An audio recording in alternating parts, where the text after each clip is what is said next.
Merhaba arkadaşlar, kanalımıza hoş geldiniz. Bugün sizler için iki harika oyuncumuz Elçin Sangu ve Barış Arduç'tan yeni ve güzel fotolar sizler için hazırladı. Barış Arduç dinle sevgili Benim için Üzülme, Kiralık Aşk dizisinde rol almış ve herkes tarafından çok beğenilmiş.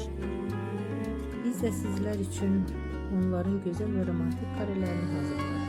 Bu videoların devamlı gelmesini istiyorsanız da kanalımıza